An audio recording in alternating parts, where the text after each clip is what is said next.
اللهم صل على سيدنا محمد یا رب صل وسلم. بسم اللہ الرحمن الرحیم. آج انشاءاللہ میں آپ کے سامنے سورہ یونس کا رکوع نمبر 9 اور 11ویں پارے کا رکوع نمبر 14 اس کی تفسیر انشاءاللہ میں سٹارٹ کروں گا. اس رکوع کا لفظی ترجمہ مختصر گرامر کے ساتھ ہو چکا تھا. ہم تفسیر شروع کرتے ہیں. اعوذ باللہ من الشیطان الرجیم. بسم اللہ الرحمن الرحیم. فما آمن لموسیٰ الا ذریۃ من قومہ علی خوف من فرعون وملئہم ان یفتنہم. اس سے پہلے جو رکوع تھا اس میں نوح علیہ السلام کا واقعہ مختصراً بیان ہوا تھا اور پھر موسیٰ علیہ السلام کا واقعہ اللہ نے شروع کیا اور بات یہاں تک پہنچی تھی پچھلے رکوع میں کہ جادوگروں کا موسیٰ علیہ السلام سے مقابلہ ہوا اور اللہ نے جادوگروں کو شکست دی. اب قرآن کہتا ہے فما آمن لموسیٰ الا ذریۃ من قومہ. فرعونیوں نے اتنا سخت اتنا بڑا معجزہ دیکھنے کے بعد بھی حضرت موسیٰ کو جھٹلا دیا اور موسیٰ علیہ السلام پر انہی کی قوم کے لوگ ایمان لے کر آئے. لیکن وہ جو ایمان لے کر آئے وہ بھی اس خوف کے ساتھ کہ فرعون اور اس کے درباری انہیں آزمائش میں ڈال دیں گے. کیونکہ فرعونیوں کو جب پتہ چلتا کہ یہ موسیٰ پر ایمان لے کر آنے تو جس کا پتہ چلتا فرعونی اس پہ بہت ظلم کرتا. وَإِنَّ فِرْعَوْنَ لَعَالٍ فِي الْأَرْضِ. اور قرآن کہتا ہے واقعی فرعون نے زمین میں سرکشی کر رکھی تھی, غالب ہوا تھا. یعنی جو ظاہری لحاظ سے طاقت اور قوت تھی وہ فرعون کے پاس ہی تھی. وَإِنَّهُ لَمِنَ الْمُسْرِفِينَ. اور واقعی وہ حد سے تجاوز کرنے والے لوگوں میں سے تھا. اب جب بنی اسرائیل پر ظلم بڑھا ہے اور فرعونیوں نے اور زیادہ ظلم کرنا شروع کر دیا بنی اسرائیل کے ایمان لانے کے بعد, تو موسیٰ علیہ السلام نے اپنی قوم کو اللہ پہ اعتماد اور توکل کی ترغیب دی. توکل کا کیا مطلب ہوتا ہے؟ بھئی زمین کے ظاہری نقشوں کو مت دیکھو, اسباب کو مت دیکھو. اسباب تو یہی کہہ رہے ہیں کہ غلبہ بھی فرعون کا ہے, طاقت بھی فرعون کے پاس ہے, بنی اسرائیل تو انتہائی کمزور ہیں, تو ظاہر ہے یہ طاقتور تو تمہیں کھا جائیں گے. لیکن اللہ پہ اعتماد کا کیا مطلب؟ اللہ کچھ کرنے میں اسباب کا محتاج نہیں ہوتا, اللہ مدد کرے گا ہماری. وقال موسیٰ, موسیٰ نے کہا یا قومی, اے میری قوم, ان کنتم آمنتم باللہ, اگر تم اللہ پر ایمان رکھتے ہو, فعلیہ توکلوا, تو اسی اللہ پر اعتماد کرو اگر تم اس کے فرما بردار ہو. یعنی فرما برداری کا تقاضا یہ ہے کہ تم اس کے حکم کو فالو کرو, اور اس کا حکم کیا ہے کہ اس پر توکل کرو. ابھی توکل کیسے کریں ہم اللہ پر کیسے ٹرسٹ کر لیں ہم؟ اگر اللہ نے کرنا ہوتا تو فرعون کو غلبہ کیوں دیا ہوا ہے؟ تو اس لیے پہلے بتا دیا ان کنتم آمنتم باللہ, اگر واقعی اللہ پر ایمان ہے. تو جس کا حقیقت میں اللہ پر ایمان ہوتا ہے وہ اسباب کو نہیں دیکھتا, وہ خدا کو دیکھتا ہے. اس کو پتہ ہے کہ خدا ناکامی کے نقشوں میں کامیابی پیدا کر سکتا ہے. وہ مٹی سے آدم کو بنا سکتا ہے, بغیر باپ کے عیسیٰ کو پیدا کر سکتا ہے, وہ ابراہیم کو آگ میں بچا سکتا ہے. تو وہ فرعون کو اپنی طاقت اور قدرت سے تباہ کیوں نہیں کر سکتا؟ اس لیے اللہ پہ اعتماد کرو اگر تم اس پر ایمان رکھتے ہو. یعنی کوئی ظاہری لاجک تو میرے پاس بھی نہیں ہے کہ میں تمہیں تسلیہ دوں کہ یہ ہو جائے گا وہ ہو جائے گا, لیکن اللہ تو ہے نا, تو اللہ تو سب کچھ کر سکتا ہے. فقالوا, قوم نے کیا کہا, علی اللہ توکلنا, ہم اللہ پر توکل کرتے ہیں. اور لیکن پھر اللہ سے دعا بھی مانگی. نیک لوگوں کی ہمیشہ عادت ہوتی ہے کہ جب بھی کوئی بڑی بات زبان سے نکالتے ہیں تو پھر اللہ سے دعا بھی مانگتے ہیں کہ اللہ تو ہمیں اس پر عمل کرنے کی توفیق دے تاکہ کبر نہ ہو جائے. تو بنی اسرائیل نے بات کی ہم اللہ پہ اعتماد کرتے ہیں, پھر اللہ سے دعا بھی مانگنے لگے. ربنا, اے ہمارے رب, لا تجعلنا فتنہ, ہمیں تو آزمائش نہ بنا, للقوم الظالمین, ان ظالم لوگوں کے لیے, ہمیں اس مصیبت سے نکال دے تو. ونجنا برحمتک, اور اپنی رحمت سے ہمیں نجات دے دے, من القوم الکافرین, کافر قوم سے. اب فرعون کے مظالم چونکہ شروع ہو چکے تھے, بنی اسرائیل کی عادت تھی مسجدوں میں نماز پڑھنے کی. مصر میں جب حضرت موسیٰ علیہ السلام کی حضرت یوسف علیہ السلام آباد ہوئے ہیں نا, تو حضرت یوسف کی حکومت تھی, تو ظاہر ہے عبادت گاہیں جیسے مشرکین کی ہوا کرتی تھیں تو اہل اسلام کی بھی ہوتی ہوں گی. اور پچھلی امتوں میں حکم یہ تھا کہ مسجد ہی میں نماز ہوگی, کیونکہ صحیح حدیث ہے, رسول اللہ صلی اللہ علیہ وسلم نے فرمایا کہ اللہ نے مجھے پچھلے پیغمبروں پر 7 چیزوں میں فضیلت دی ہے. ان 7 چیزوں میں نبی نے ایک چیز یہ بھی بیان کی کہ جعلت لی الارض کلھا مسجدا, میرے لیے ساری زمین مسجد بنا دی گئی ہے.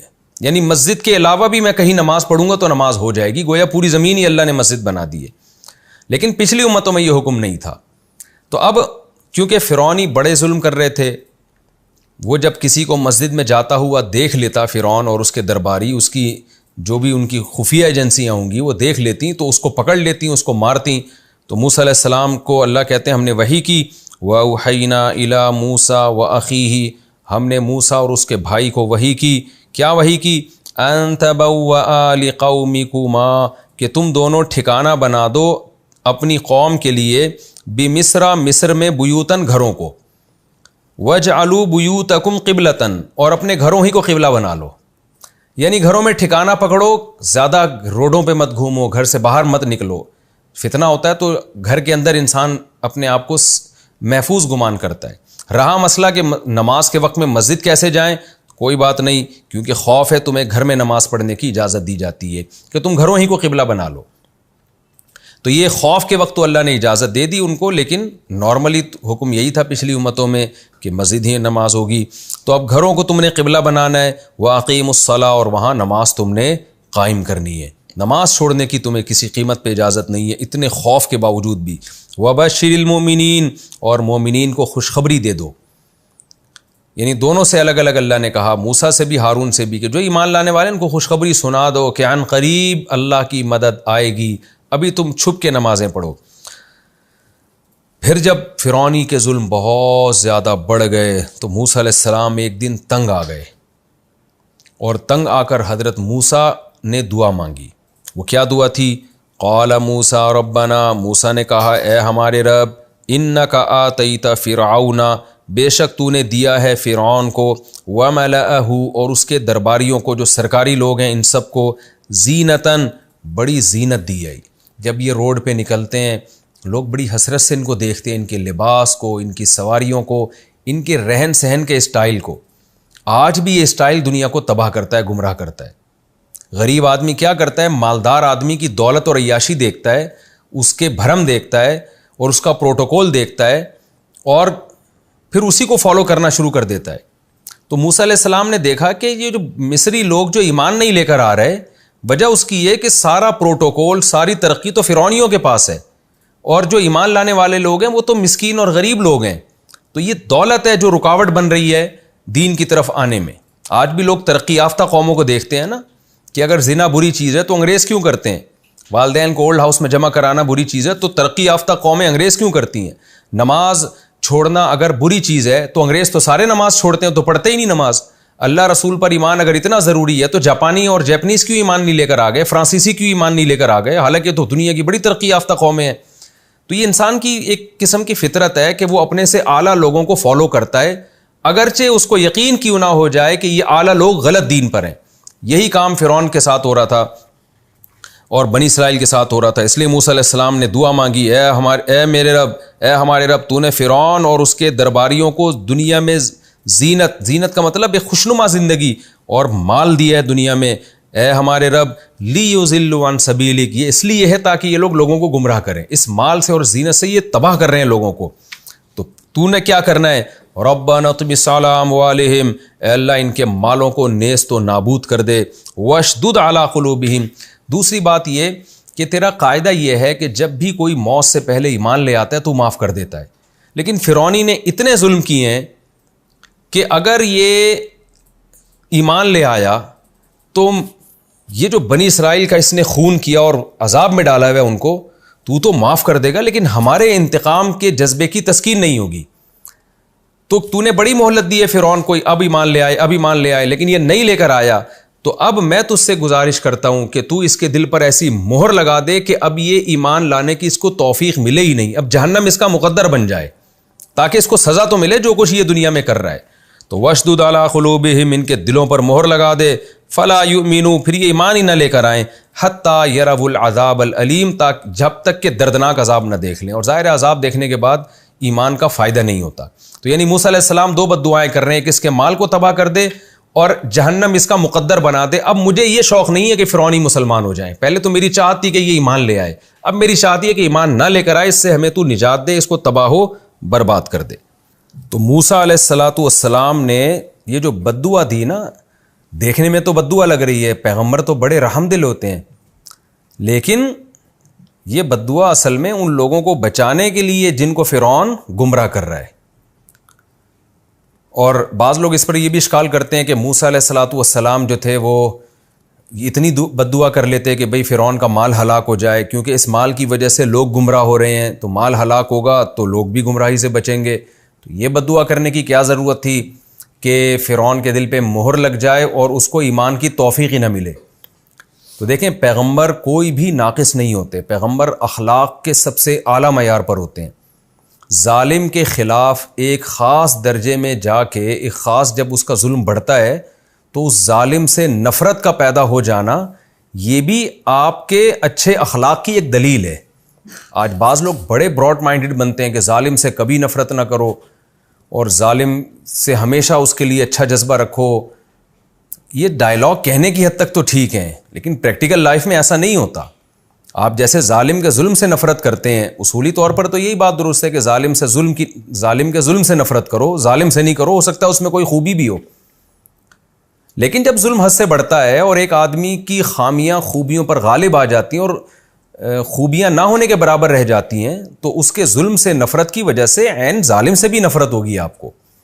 اور پھر آپ کے لیے آپ کا اس کے خلاف بد دعائیں کرنا یہ عین فطرت کی دلیل ہے، عین اس کی دلیل ہے کہ آپ بااخلاق ہیں. تو موسیٰ علیہ السلام میں غیرت تھی، حمیت تھی، اپنی قوم پہ ظلم ہوتا دیکھ رہے تھے نا، کس طرح سے فرعون نے کتنے لوگوں کو کاٹ دیا تھا، کیسے بچوں کو ماؤں کی گودوں سے چھین کے ذبح کر رہا تھا، اور کیسے بنی اسرائیل کو ایمان سے روک رہا تھا، اور اس کی وجہ سے اور بھی بہت سے لوگ ایمان نہیں لے کر آ رہے تھے.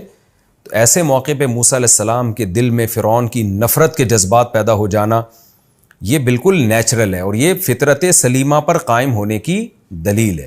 کیونکہ وہ جانتے تھے کہ اللہ غفور الرحیم ہے، ایسا نہ ہو فرعون نے موت سے 2 دن پہلے ایمان لے آئے اور اللہ سب کچھ بخش دے.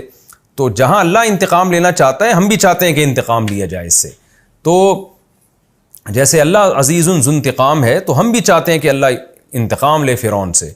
تو اور اپنے قاعدے کو بنیاد بنا کے اللہ کہیں بخش نہ دے فرعون کو. اس لیے موسیٰ علیہ السلام نے یہ دعا نہیں مانگی کہ اللہ یہ ایمان لے بھی آئے تو اس کو بخشنا نہیں، کیونکہ پتہ تھا موسیٰ علیہ السلام کو کہ اللہ کا وعدہ سچا ہے، ایمان لائے گا تو اللہ تو لازمی بخشیں گے. یہ تو اللہ سے کہلوائے نہیں جا سکتا کہ فرعون ایمان بھی لے آئے اور پھر بھی بخشش نہ ہو. اس پہ تو اللہ مانے گا نہیں، کیونکہ اللہ کا اٹل فیصلہ ہے، جو بھی عذاب دیکھنے سے پہلے ایمان لے آئے گا، موت کے غرغرے سے پہلے ایمان لے آئے گا، کتنا بڑا کافر کیوں نہ ہو اللہ اس نے بخشنا ہے. اور کتنا بڑا گنہگار کیوں نہ ہو، 99 انسانوں کا قاتل کیوں نہ ہو، اگر موت سے پہلے توبہ کر لے گا تو اللہ 100 انسانوں کے قاتل کو بھی بخشے گا. تو حضرت موسیٰ کو پتا تھا کہ اگر میں اللہ سے یہ مطالبہ کرتا ہوں کہ اللہ فرعون ایمان لے آئے پھر بھی تو اس کو عذاب دینا، یہ مطالبہ اللہ میرا کبھی پورا نہیں کرے گا. ہاں یہ مطالبہ میں کر سکتا ہوں کہ ایمان کی توفیق ہی نہ دے اس کو. تو اس لیے موسیٰ علیہ السلام نے یہ اللہ سے دعا مانگی. قرآن کیا کہتا ہے؟ قال قد اجیبت دعوتکما، اللہ نے کہا تم دونوں کی دعا میں نے قبول کر لی ہے. اچھا، اس سے پچھلی آیت میں ذکر ہے کہ صرف موسیٰ نے دعا مانگی تھی، لیکن اگلی آیت میں اللہ کیا کہہ رہا ہے؟ اے موسیٰ اور ہارون تم دونوں کی دعا قبول کر لی. اس سے پتہ چلتا ہے دعا موسیٰ نے مانگی تھی، مگر اس پر آمین حضرت ہارون علیہ السلام نے بھی کیا تھا، آمین کہا تھا، تو وہ حضرت موسیٰ کی بھی دعا بن گئی. اس لیے قرآن ان کو دونوں کی دعا کہہ رہا ہے. یا حضرت ہارون اس پہ راضی بھی تھے، دعا موسیٰ نے مانگی، حضرت ہارون اس دعا پہ راضی تھے، یا حضرت ہارون نے آمین کہا، تو اب وہ دونوں کی دعا بن گئی. اس لیے قرآن کہتا ہے تم دونوں کی دعا قبول کر لی گئی. فاستقیما، پس اب تم سیدھے راستے پہ قائم رہو اور ان لوگوں کے راستے کو فالو مت کرو جو علم نہیں رکھتے، جو جہالت کے راستے پر چل رہے ہیں. پھر کیا ہوا؟ وجاوزنا ببنی اسرائیل البحر، ہم نے بنی اسرائیل کو دریا پار کرا دیا. فاتبعہم فرعون، فرعون نے ان کا پیچھا کیا. وجنودہ، اور فرعون کے لشکروں نے بھی. جند کہتے ہیں لشکر کو، جنود اس کی جمع آتی ہے. اس سے پتہ چلتا ہے ایک لشکر نہیں تھا فرعون کے ساتھ، مختلف مصر کے قبائل، مختلف قوموں، سب کو لے کے بہت سارے لشکر بنا کے جا رہا تھا وہ. یعنی ہوتا ہے نا کہ سارے جیسے بھوکے کسی پر ٹوٹتے ہیں نا کھانے کی پلیٹ پر، تو ایسے ہی جتنے مصر میں کافر لوگ تھے وہ سب کو جب پتہ چلا بنی اسرائیل بھاگ گئے تو سارے ترنے والا سمجھ کے قوم پہ ٹوٹ پڑے تھے. ایسے بدبخت لوگ تھے وہ کہ یار ایک قوم کے تم نے ہزاروں بچے مار دیے اور اس قوم پہ تم کتنا ظلم کر رہے ہو، وہ نکل رہی ہے، اس کو بھاگنے دو، دوسرا راستہ اختیار کرنے دو اس کو، وہ تمہیں تو کچھ نہیں کہہ رہے، لیکن ترنے والا سمجھ کے سارے قوم کے پیچھے بھاگے۔ قرآن کہتا ہے سرکشی کرتے ہوئے اور حد سے تجاوز کرتے ہوئے، یعنی بنی اسرائیل کے تعاقب کا ان کے پاس کوئی، اس تعاقب کی کوئی دلیل نہیں تھی ان کے پاس اس کے صحیح ہونے کی، سوائے سرکشی اور بغاوت۔ حتی اذا ادرکہ الغرق، یہاں تک کہ جب غرق نے پکڑا، یعنی غرق، پانی کے غرق کرنے نے فرعون اور ان کی قوم کو جا لیا۔ دوسرے مقام پہ جس کی تفصیل ہے کہ اللہ نے دریا کو ایسے کر کے ملا دیا۔ قالا، تو فرعون نے کہا، عین مرتے ہوئے کیا کہا، آمنتو، میں ایمان لایا، انہو، کہ بے شک وہ، لا الہ الا، بے شک بات یہ ہے کہ لا الہ الا، کوئی عبادت کے لائق نہیں ہے مگر الذی، وہ ذات، آمنت بھی بنو اسرائیل، جس پر بنو اسرائیل ایمان لائے ہیں۔ کتنا ہوشیار ہو گیا تھا کہ صرف یہ نہیں کہا کہ میں اللہ پر ایمان لے آیا یا میں گاڈ پر ایمان لے آیا۔ فرعون ایتھیسٹ تھا، فرعون کہتا تھا میں ہی رب ہوں اور کوئی رب نہیں ہے، یعنی میں تمہارا پالن ہار ہوں، میں پوری قوم کو خوراک بھی دیتا ہوں اور پوری قوم کی حفاظت بھی کرتا ہوں، تو اگر کوئی قوم کو پالنے والا ہے تو وہ تو میں ہوں۔ جیسے کہ آج کل جو سیکولر حکومتیں ہیں وہ کیا کہتی ہیں کہ ملک چلانے والے ہم ہیں جو ڈسٹریبیوٹ کر رہے ہیں رزق کو، اور ہم لوگوں کی تنخواہیں دے رہے ہیں، لہذا ان میں جو ان کے جو رعایا ہوتی ہے وہ اپنے آپ کو سن آف نیشن کہتے ہیں، کہ ہم قوم کے بیٹے ہیں، تو کنٹری کے بیٹے ہیں ہم، تو وہ کنٹری کے ساتھ وفا کو سمجھتے ہیں کہ عین ایمان ہے۔ وفا کنٹری کے ساتھ بھی کرنی چاہیے، لیکن سب سے پہلے تو خدا ہے نا۔ تو یہ تصور فرعون نے دیا تھا کہ بھئی میں قوم کا سربراہ ہوں تو میں ہی تمہارا باپ ہوں، میں ہی تمہارا خدا ہوں۔ لیکن آج ایسا ہوشیار ہو گیا کہ کیا کہتا ہے کہ میں گاڈ پر ایمان نہیں لے کر آیا، بلکہ اس خدا کا بالکل واضح اس کی تعیین کر کے کہہ رہا ہے کہ اس خدا پر ایمان لایا جس پر بنو اسرائیل جو میری غلام قوم ہے وہ ایمان لے کر آئے ہیں۔ وَأَنَا مِنَ الْمُسْلِمِينَ، اور میں بھی فرما بردار لوگوں میں سے ہوں۔ لیکن اب ایمان کا دروازہ بند ہو گیا تھا، موسیٰ علیہ السلام کی دعا قبول ہو گئی تھی کہ غرق ہونے سے پہلے ایمان نہیں لے کر آئے گا، اور ظاہر ہے غرق ہونے کے بعد ایمان قبول نہیں ہے۔ آنا، اللہ نے کہا اب، کیا اب، وَقَدْ عَصَيْتَ قَبْلُ، حالانکہ اس سے پہلے تو نافرمانی کرتا رہا ہے، اب اس تیرے جملے کا کوئی اعتبار نہیں ہے۔ وَكُنْتَ مِنَ الْمُفْسِدِينَ، اور تو فساد مچانے والوں میں سے تھا۔ فَالْيَوْمَ، آج کے دن، نُنَجِّيكَ بِبَدَنِكَ، ہم تیرے جسم کو نجات دے دیں گے، اس پانی سے نکالیں گے، یعنی تجھے دگنا عذاب ہوگا، ایک آخرت کا تو ہوگا ہی، لیکن ایک تو عبرت کا نشان بنے گا تیری لاش قیامت تک آنے والے لوگوں کے لیے۔ لِتَكُونَ لِمَنْ خَلْفَكَ آیا، تیری جسم کو ہم نکال لیں گے تاکہ تو بعد والوں کے لیے ایک نشانی بن جائے، ہر اس شخص کے لیے جو تیرے بعد آنے والا ہے، مرد ہو یا عورت ہو، نشانی بن جائے کہ زمین پر کیسا روب اور کیسا دبدبا تھا اس شخص کا، کتنی مہلت دی اللہ نے اس شخص کو، لیکن دیکھو اتنا بڑا بادشاہ کیسے موت کے جھٹکے سے وہ تباہ و برباد ہوا۔ وَإِنَّ كَثِيرًا مِّنَ النَّاسِ، اور بے شک بہت سارے لوگ، عن آیاتنا لغافلون، ہماری نشانیوں سے غافل ہیں۔ واقعی بہت سارے لوگ اللہ کی نشانیوں سے غافل ہیں، خاص طور پر آج جو ایجوکیشن کی فیلڈ سے تعلق رکھنے والے لوگ ہیں نا، جو اللہ کی نشانیاں سب سے زیادہ دیکھتے ہیں، وہی سب سے زیادہ اللہ کی نشانیوں سے غافل ہیں۔ تو یہ رکوع بھی ہمارا کمپلیٹ ہوا، اس کا خلاصہ میں مختصر لفظوں میں بیان کر دیتا ہوں۔ اللہ تعالیٰ نے سب سے پہلے موسیٰ علیہ السلام کی قوم کی قسم پرسی بیان کی اس رکوع میں، کہ فرعون کے خوف سے ایمان لے کر آئے تھے، اور موسیٰ علیہ السلام نے اپنی قوم سے کہا کہ اللہ پہ اعتماد کرو، توکل کرو۔ ہمیں اس میں کیا سبق ملتا ہے؟ بھائی ہم نے شریعت پہ چلنا ہے، غیر مسلموں کی طاقت، غیر مسلموں کی سائنس اور ٹیکنالوجی میں مہارت اور ان کی زمین میں گھومنے پھرنے سے ہم نے متاثر نہیں ہونا کہ وہ آسمان میں خلائی سیارے چھوڑ رہے ہیں، چاند پہ قدم رکھ رہے ہیں، ان چیزوں سے متاثر نہیں ہونا۔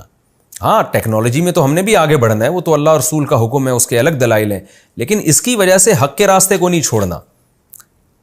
تو اور کوئی آزمائشیں آئیں تو کیا کرنا ہے؟ وہی جو موسیٰ علیہ السلام نے قوم سے کہا تھا، بھئی اللہ پر ایمان ہے تو اس پر اعتماد کرو نا۔ اگر سب کچھ ظاہری اسباب سے ہی ہونا ہے تو پھر اللہ کا کیا مطلب ہے؟ مسلمان تو جب اسباب فیل ہو جائیں تو تسلی میں ہوتا ہے، اس لیے اسے پتہ ہے کہ میں ایسی ذات پر ایمان رکھتا ہوں جو کچھ کرنے میں اسباب کی محتاج نہیں ہے۔ دوسری بات اس میں یہ بھی پتہ چلا کہ شدید مجبوری میں گھر میں بھی نماز پڑھنے کی اجازت ہے۔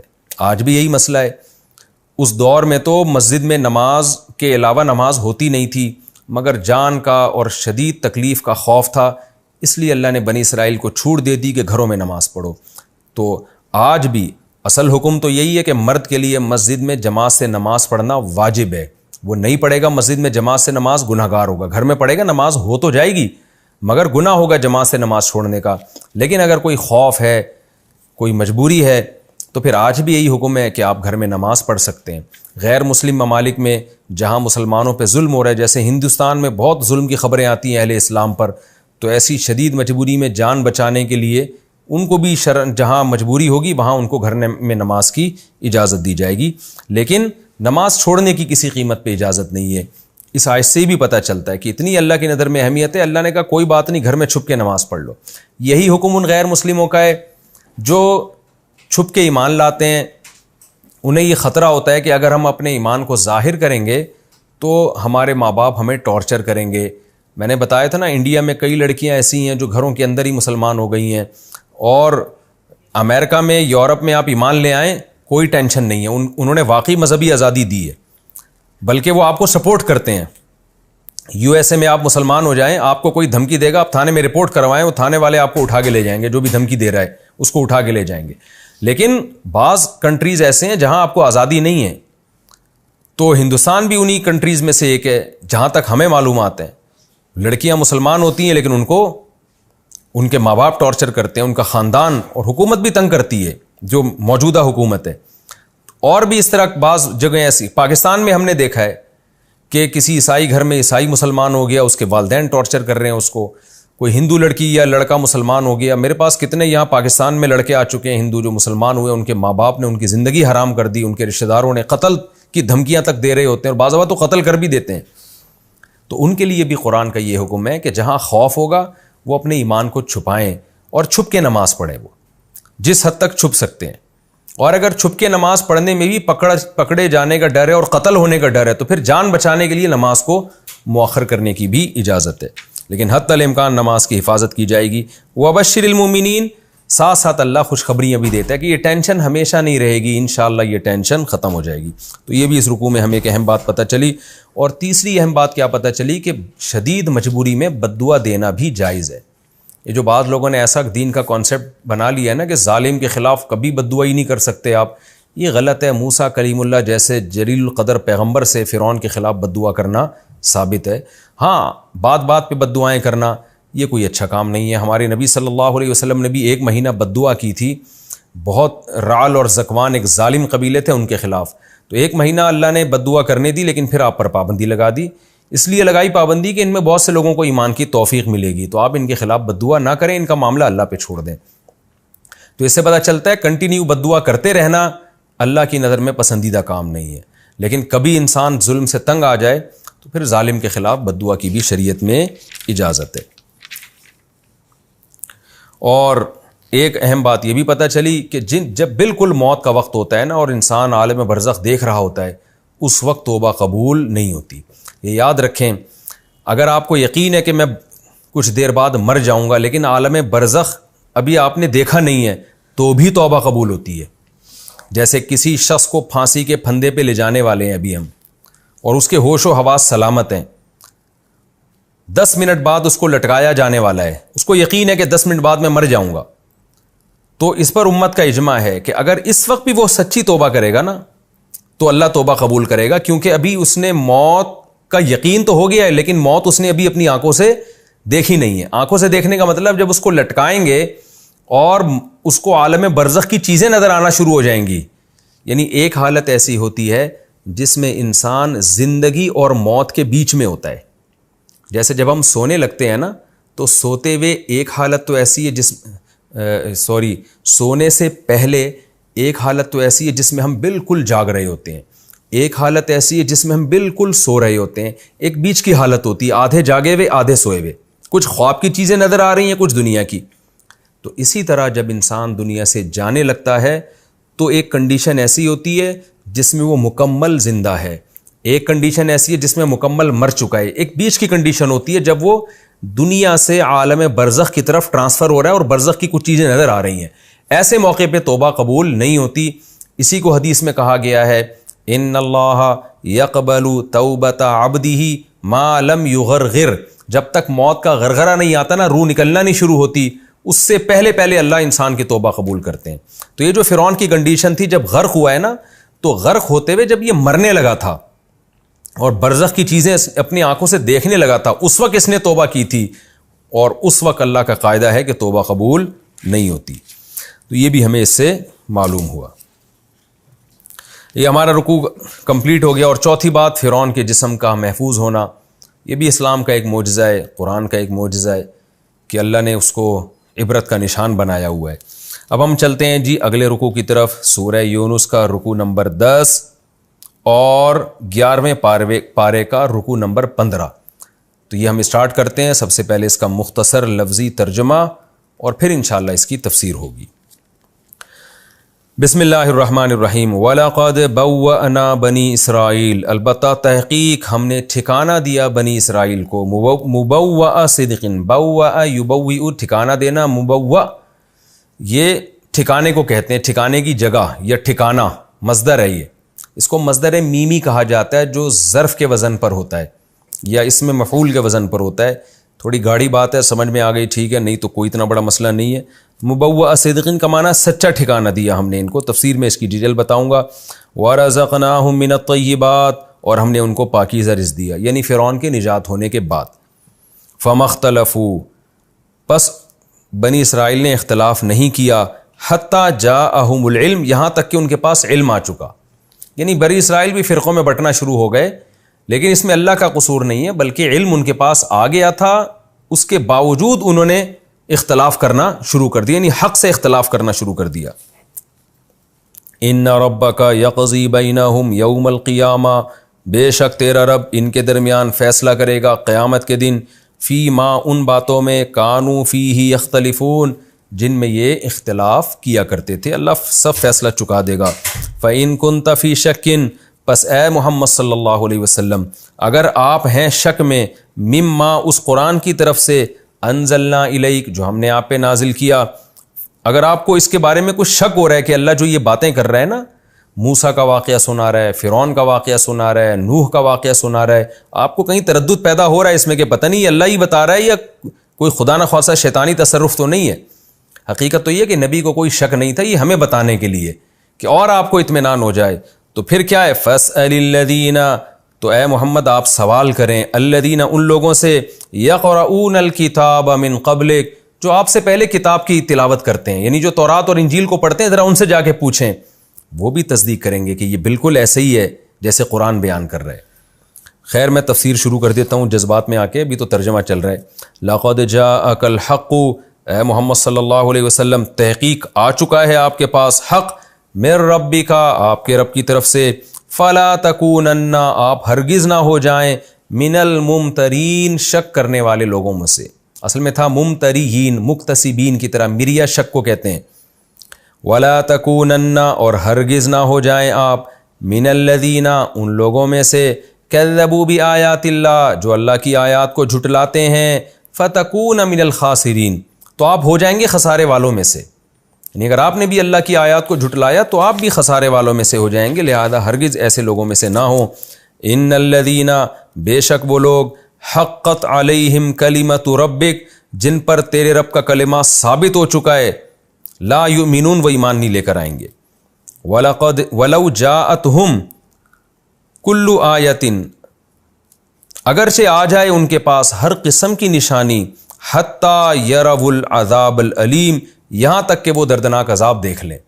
تو جن پر اللہ کی بات ثابت ہو چکی ہے نا کہ انہوں نے جہنم میں ہی جانا ہے، وہ کبھی بھی ایمان نہیں لے کر آئیں گے یہاں تک کہ ہر طرح کی نشانی آ جائے، ہاں جب وہ دردناک عذاب اپنی آنکھوں سے دیکھ لیں اس وقت لائیں گے۔ فلولا کانت قریۃ، لولا کا معنی ایسا کیوں نہ ہوا، کانت قریۃ کوئی بستی ایسی کیوں نہ ہوئی، آمنت کہ وہ ایمان لے آتی، فنفعھا ایمانھا پھر اس کا ایمان اس کو فائدہ پہنچا دیتا، یعنی بستیوں میں ایسا کیوں نہ ہوا کہ وہ ایمان لے آتی اور ان کا ایمان ان کو فائدہ پہنچا دیتا، یعنی ہر پیغمبر کی ہر قوم نے مخالفت کیوں کی ہے، تو ساری بستیاں ایسے ہی ہیں کہ وہ ایمان نہیں لے کر آتی اور ایمان ان کو فائدہ نہیں پہنچاتا، تو یہ گویا ایک شکوہ ہے، یہ ترجمے میں اتنی تفسیر ضروری تھی اس لیے میں نے بتا دیا۔ فلولا ایسا کیوں نہ ہوا، کانت قریتن کہ کوئی بستی ہوتی، آمنت جو ایمان لے آتی، فنفعہا ایمانہا پھر اس کا ایمان اس کو فائدہ پہنچا دیتا، تو ایسا کیوں نہیں ہوا؟ الا قوم یونس سوائے یونس کی قوم کے، یونس کی قوم ایسی تھی جو واقعی ایمان لے آئی۔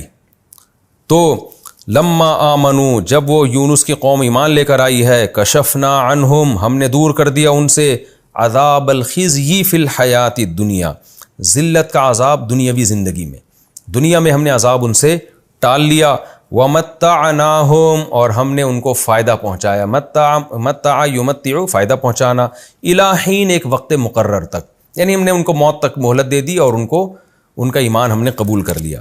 وَلَوْ شَاءَ رَبُّكَ اگر چاہتا تیرا رب، لَآمَنَ مَنْ فِي الْأَرْضِ تو ایمان لے آتا جو بھی زمین میں ہے، کلہم سب کے سب، جمیعاً سب کے سب، تیرا رب چاہتا تو کوئی بھی دنیا میں کافر نہ رہتا۔ آفا انتا تو کیا تو یعنی اے محمد صلی اللہ علیہ وسلم تو تکریہ الناسا لوگوں کو زبردستی مجبور کر رہا ہے، اکراہ یکریہ مجبور کرنا، تو کیا تو لوگوں کو زبردستی مجبور کر سکتا ہے، حتیٰ یکونوا مؤمنین یہاں تک کہ وہ مومن بن جائیں، یعنی یہ تو کر ہی نہیں سکتا یہ کام، یہ تو اللہ کے ہاتھ میں ہے۔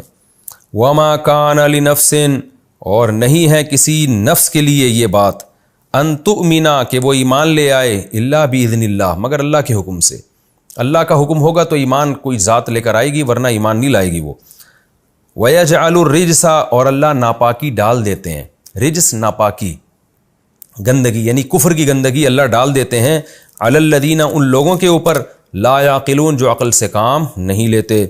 قل انظروا ملا کے پڑھیں گے قل انظروا، اے نبی آپ ان سے کہہ دیجئے انظروا دیکھو، ماذا فی السماوات والارض کیا کچھ ہے آسمانوں میں اور زمین میں، ان چیزوں میں غور کرو۔ وما تغنی الآیات اور نشانیاں فائدہ نہیں پہنچاتی، والنذر اور ڈرانے والے بھی فائدہ نہیں پہنچاتے، نذیر کی جمع نذر، عن قوم ایسی قوم کو لا یؤمنون جو ایمان لانا ہی نہیں چاہتی ہے، ایسی قوم کو نہ نشانیاں فائدہ پہنچاتی ہیں نہ ڈرانے والوں کا ڈراوا فائدہ پہنچاتا ہے۔ فہل ینتظرون تو کیا یہ لوگ انتظار کر رہے ہیں، الا مثل ایام الذین خلو من قبل سوائے ان ایام کے مثل کا جو خلو کا معنی گزر چکے ہیں، من قبلہم ان سے پہلے، کیا یہ لوگ بھی کیا یہ انتظار نہیں کر رہے مگر ان ایام کا، ان جیسے ایام کا جو پہلے گزر چکے ہیں، یعنی انہی آفات کا یہ انتظار کر رہے ہیں۔ قل تو کہہ دیجئے فانتظروا تم بھی انتظار کرو، انی معکم من المنتظرین میں بھی تمہارے ساتھ انتظار کرنے والوں میں سے ہوں۔ ثم ننجی رسولنا پھر اس کے بعد ہم نجات دے دیتے ہیں اپنے پیغمبروں کو، والذین آمنوا اور ان لوگوں کو جو ایمان لائے، کذالک اس طرح سے جیسے اللہ بیان کر رہے ہیں، تفسیر میں اس کی ڈیٹیل آئے گی انشاءاللہ۔ حقا علینا ہم پر یہ بات لازم ہے، کیا ننجی المؤمنین ہم مومنین کو نجات دیں گے۔ یہ جناب سورہ یونس کا رکوع نمبر 10 اور 11ویں پارے کا رکوع نمبر 15، اس کا لفظی ترجمہ مختصر گرامر کے ساتھ ہو گیا۔ ہمارا وقت ابھی باقی ہے لیکن 5 منٹ میں پھر اس کی پورے رکوع کی تفسیر نہیں ہو سکے گی، تو انشاءاللہ ہم آج لیکچر تھوڑا 5 منٹ کم رکھ لیتے ہیں اور اگلے ایپیسوڈ میں انشاءاللہ میں اس رکوع کی تفسیر بیان کروں گا، یعنی سورہ یونس کا رکوع نمبر 10 اور 11ویں پارے کا رکوع نمبر 15، اس رکوع کا لفظی ترجمہ ہو چکا گرامر کے ساتھ۔ اگلے ایپیسوڈ میں اس رکوع کا میں انشاءاللہ اس کی تفسیر اسٹارٹ کروں گا میں آپ کے سامنے۔ اللہ تعالی ہمیں سمجھنے کی اور عمل کرنے کی توفیق عطا فرمائے۔ وما علینا الا البلاغ۔